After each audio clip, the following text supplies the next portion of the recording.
Hi, this is Zulfiqar and you're watching Social Sciences. Today we are going to discuss about family. It is one of the most important social institutions in any society. Sociological writings on the family has been dominated by two main themes, that is universality and decline. The theme of universality asserts that the family exists in all human societies for a number of compelling reasons. People cannot live as solitary creatures, and nor we can say that human females raise their young by themselves as mothers cats do. Hence, humans always live in groups containing adults of both sexes as well as children. This definition of family is vague because sociologists and anthropologists have had much difficulty framing a more specific definition given the amazing variety of social forms called families in different societies. Again and again, more specific definitions of the family have been found not to apply in one society or another, thus destroying the claim that the family is universal. Yet all societies do seem to have families. The second theme in modern sociological writings on the family is that despite the universality of the family, in modern societies the family is in decline. Some claim that thanks to modernization, the family has eroded dangerously. Families are now shrunken and unstable, and the modern family is increasingly unable to provide for the well-being of its members. Statistics also show that rate of divorce has raised up rapidly in modern societies, thus giving support to the taken stance that family is declining. Despite the problem of definition, a great deal of historical, anthropological, and cross-cultural evidence supports the universality of the theme. The family is a fundamental social institution occurring in all societies, although its particular forms differ substantially from place to place. In 1949, George Peter Murdock formulated what may be the most influential of these definitions. He defined the family as a social group characterized by common residence, economic cooperation, and reproduction. He added that the family includes adults of both sexes, at least two of whom maintain a socially approved sexual relationship, and one or more children. Murdock then spelled out four primary functions of the family, that is sexual relationship, economic cooperation among members, reproduction, and the educational function, by which he meant the socialization of infants and children. Murdock admitted that the agencies and relationship outside the family may share in the fulfillment of these functions, but they never supplant a family. However, Murdock's definition soon came under attack. On one hand, some critics pointed out examples of a society or two that seemed exceptions to one or more of Murdock's function. For example, many claim that the economic cooperation is not an element of family as it exists in a typical kibbutz in Israel. Instead, economic cooperation exists among all members of the kibbutz. On the other hand, some criticize that Murdock functions were too narrowly conceived. For example, they pointed out that the sexual intercourse is but a small part of emotional life husband and wife shares. And Murdock's sexual function completely ignores all other strong but non-sexual relationships among family members. Eventually, most sociologists of the family saw the problem by adopting a definition based on the notion of kinship and limited to single function of child care. Other functions, such as those Murdock identified, are treated as necessary to individuals' well-being but not as necessary part of the family. For example, while human needs emotional support and frequently rely on their families as their primary source, in some societies this function is fulfilled primarily from outside the family. This revised approach let us see that the connection between the family and various functions are problematic.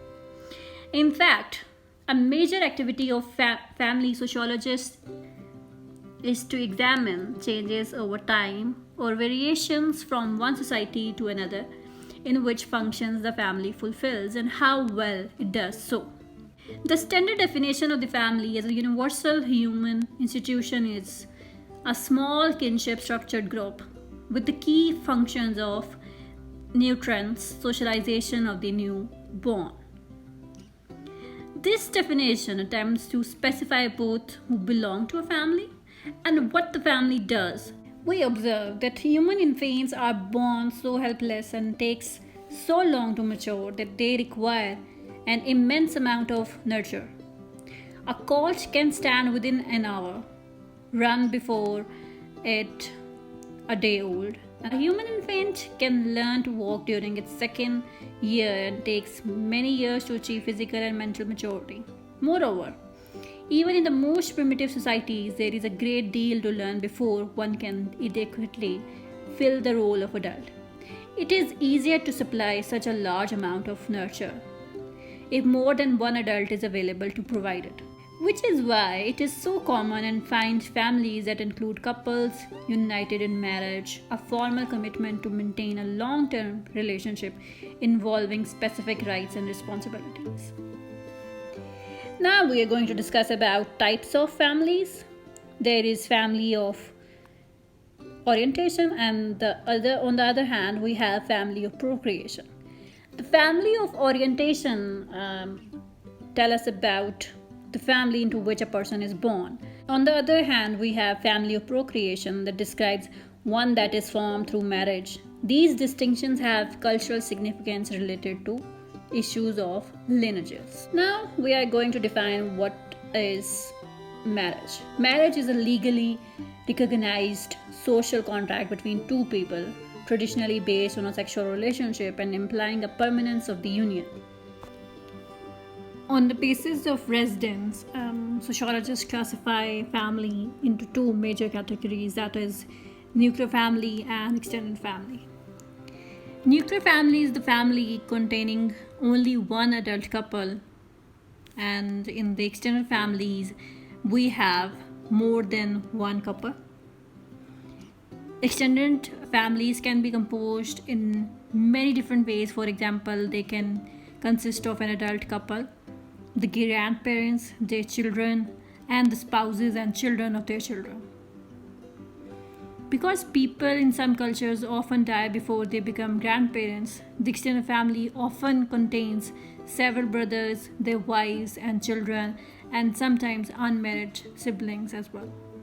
Regardless of its composition, the extended family is larger than the nuclear family and always contains more than one adult couple. Extended families would seem able to provide more effective and attentive childcare and socialization than nuclear families can, simply because more adults are available for these tasks.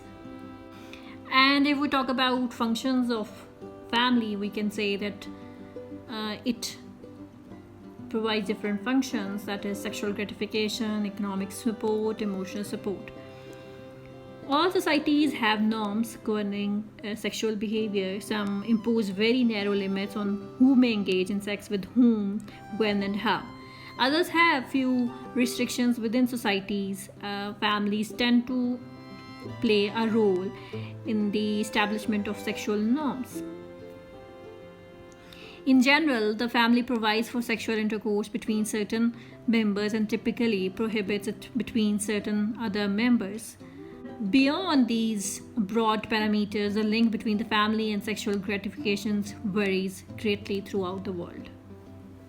And if we talk about economic support, we can say that in most societies, families serve as the primary economic units. Family contain dependents such as infants, children, elderly, and the disabled, who cannot support themselves. By sharing a common economic unit, some family members provide care for their dependent kins. In primitive societies and in modern societies, we see this kind of relationship in which one is dependent and the other one is responsible for fulfillment of all the desires of the dependent ones.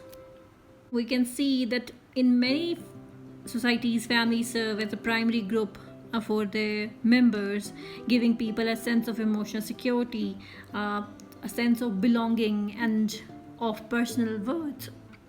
We can take examples of Pakistani families in which we try to bond with each other. We have very strong emotional bonds, and this strong emotional support system help us to grow in our life throughout every stage. All these discussed functions may vary from place to place. Now it's your part to explain what do you think about what is the major role of family in the development of the society. Do comment in the section below and share your thoughts on this topic.